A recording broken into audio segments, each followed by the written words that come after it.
про косочку читали, про пазар и про беду. А потом мы приглянулись и придумали игру. Улетит машина, разбегайтесь, детвора. Спасатели команда на пожар спешит с утра.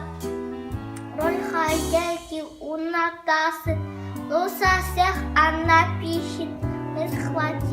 Мы дома с куклами осталось, помогите нам, кричит. Мы схватили за веревки, поливали все кругом. Без пожарникам нам, поверьте, их спасли Наташин дом. А теперь еще придется нашу няню выручать, на дворе большую лужу и с нею вытирать.